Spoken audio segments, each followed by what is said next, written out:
Hello everyone, welcome back to my channel. तो कैसे हैं आप सभी लोग? आई होप आप लोग अच्छे होंगे और अपनी पढ़ाई भी अच्छे से कर रहे होंगे।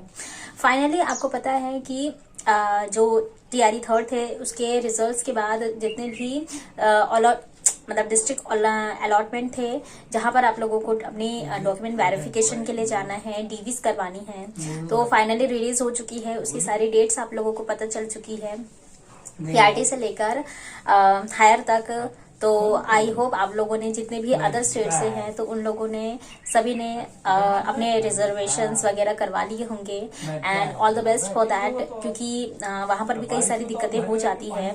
और मैं आपको एक चीज बोलूंगी, अगर कोई भी अगर फेक है, दैट मीन्स उन्होंने अपनी गलत डॉक्यूमेंट्स लगा के सेलेक्ट तो हो जाते हैं हर कोई, लेकिन यार जैसे किसी ने भी कुछ भी फेक डॉक्यूमेंट्स बनाए हैं या फिर किसी भी गलत तरीके से इसमें अपीयर होने जा रहा है, तो प्लीज यार आप स्किप कर दीजिए, क्योंकि आपको कभी ना कभी पकड़ लिया जाएगा।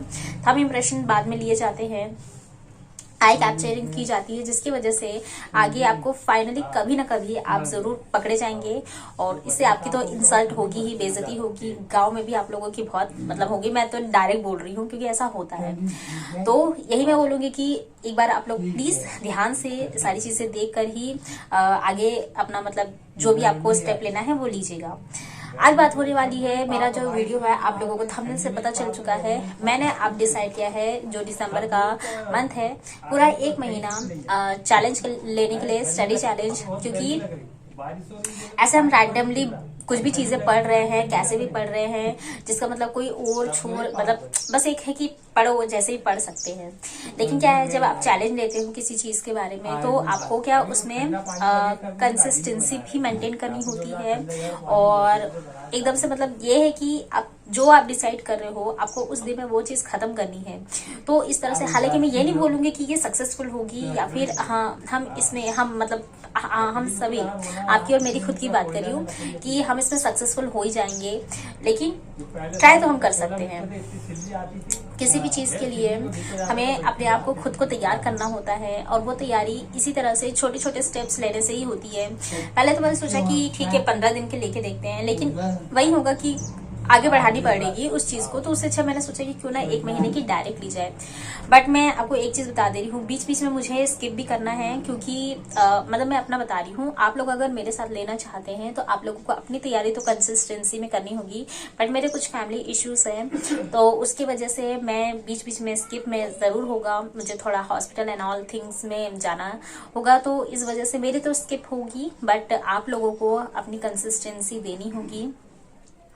और जब हम किसी चीज को एक दृढ़ निश्चय कर लेते हैं, तो उस चीज को पाकर एक होता ना कि आपको, और सबसे पहले चीज तो आपको एक कोई भी चीज अगर आप सब्जेक्ट से रिलेटेड है, आपके रिलेशन से रिलेटेड है, आपकी कुछ आप बिजनेस, कोई भी चीज अगर आपको चाहिए, तो अगर उस चीज में आपको चाहिए कि वो हमें मिल जाए, तो आपको कोई भी एक चीज होगी जिसे मैनिफेस्टेशन कहा जाता है, मैनिफेस्ट करना होगा कि वो चीज हमारे पास है और हमें मिल गई है। शुरुआत हमको यहीं से करनी है कि हमारा टीआरई 4 जो है, 1 सीट हमारी है, और इस दिशा में हमको जो कर सकते हैं हम वो करेंगे, और जो हम कर रहे हैं वही बेस्टेस्ट है।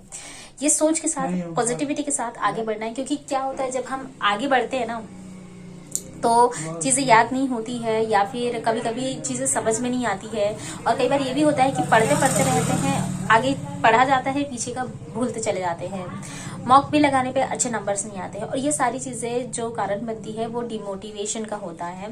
डिमोटिवेशन के कारण, और ये होता है कि यार सामने वाला अच्छा कर रहा है, तो ये मन देखिए कि कौन क्या कर रहा है क्या नहीं कर रहा है। खुद को डिमोटिवेट करने के बजाय खुद को सेल्फ मोटिवेट करना शुरू कीजिए। क्योंकि क्या होता है कि बहुत सारे लोग होते हैं कि बाहर से ही मोटिवेट मोस्टली होते हैं कि यार उसका सिलेक्शन हो गया, कैसे हो गया, उसकी स्ट्रैटेजी क्या है, उसने क्या किया होगा, क्या चीज पढ़ी है, कैसी बुक है। नहीं, आप जो पढ़ रहे हैं वो सबसे बेस्टेस्ट आपके पास ऑप्शन है।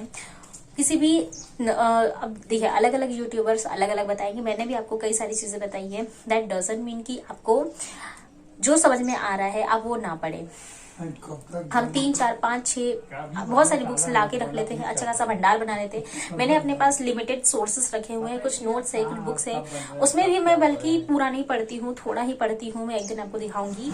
और मैंने उसमें से आधी चीजें अंदर बॉक्स में कार्डबोर्ड में डाल के रख दिए, क्योंकि मुझे लगता है कि उसका अभी इस वक्त काम नहीं है।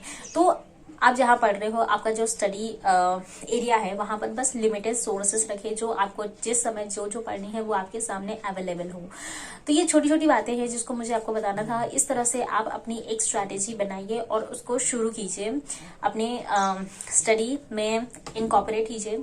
सबसे पहले तो आपको एक अपना रूटीन तय करना होगा कि आपका दिन भर का जो रूटीन है, शेड्यूल है, उसको एक दिन पहले डिसाइड कर लीजिए कि कल क्या आपको करना है और क्या क्या आप करते हो हर दिन। दैट मीन्स अगर मतलब शादीशुदा जो वाइफ्स है, फीमेल्स है, उनका घर का क्या मतलब स्थिति परिस्थिति है, उसके अनुसार उनको मैनेज करना है। मेल्स उनकी अलग सिचुएशंस होगी, गर्ल्स उनकी सिचुएशंस अलग होगी, सबकी अलग अलग सिचुएशंस है, और आपके घर की कैसी मतलब है सिचुएशंस, उसके अनुसार अपना खुद का स्टडी टाइम निकालना होगा। और आपको पहले एक दिन पहले ही डिसाइड करना होगा कि आज आप मतलब नेक्स्ट डे आपको क्या पढ़ना है। तो दिसंबर 1 से मैं शुरू करने वाली हूँ, और जो भी मतलब है आपको क्या नेक्स्ट डे पढ़ना है उसको नोट डाउन कर लीजिए एक जगह पे। आपका जो टू डू लिस्ट है, उस टू डू लिस्ट में आप आज करने वाले हो और कितना आपने कर लिया है, उस चीज को चेकलिस्ट लास्ट मतलब रात को खत्म होता है तो उसे चेकलिस्ट करते जाइए कि क्या आपने कर लिया है और क्या चीज बच गया है। उस बचे वाले को और जो नेक्स्ट डे आप शुरू करने वाले हैं, उन दोनों को एडजस्ट करके उसे भी कंप्लीट करना। इस तरह से इस स्ट्रैटेजी को आपको गो ऑन करना होगा। वैसे ये सारी चीजें सिर्फ कहने से नहीं होती है, उसे इम्प्लीमेंट भी करना होता है। लेकिन मैं आपको बोलूंगी आप छोटे छोटे टारगेट्स लीजिए, छोटे छोटे टारगेट्स के बाद ही उसे अचीव करने की कोशिश कीजिए। एक बार में आप सोचे कि 7-8 घंटे हम बैठ के पढ़ ले, नो बिल्कुल भी नहीं, मैं ऐसा बिल्कुल भी आपको नहीं बोलूंगी। जो लोग सुबह जल्दी उठ पाते हैं, लाइक अभी तो ठंडी का दिन है इसलिए बहुत सारे लोग मतलब मुझे ऐसा लगता है कि नहीं कर पाते होंगे यार, सुबह उठना नहीं हो पाता होगा। तो वो चीज मेरे साथ भी है, सिर्फ आप अकेले नहीं है, बहुत सारे लोगों के साथ ऐसा होता है। तो जितने बजे भी आप उठते हैं वहां से मैक्सिमम आपको 2 आवर्स निकालने हैं। मतलब उस टाइम में कौन आ रहा है, कौन जा रहा है, किसको क्या चाहिए, ये सब चीजें छोड़ के 2 घंटे इत्मीनान से पढ़िए। और जैसे जैसे समय जाता है उसके अनुसार उसे 2 से 3 घंटे लीजिए, क्योंकि सुबह की जो भी स्टडी होती है वो सबसे बेस्टेस्ट होती है।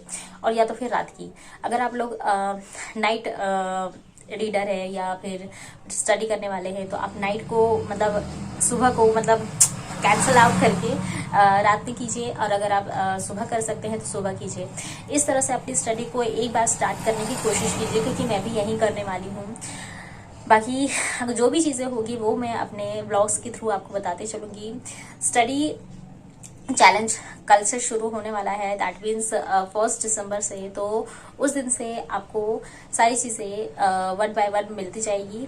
तो मेरे साथ चैलेंज लेने के लिए अगर आप तैयार हैं तो एक ज़रूर कमेंट ड्रॉप कीजिएगा और लाइक भी कीजिएगा। बाकी आज के लिए बस इतना ही, मिलते हैं मेरे नेक्स्ट वीडियो में। Till then stay happy, stay healthy, bye.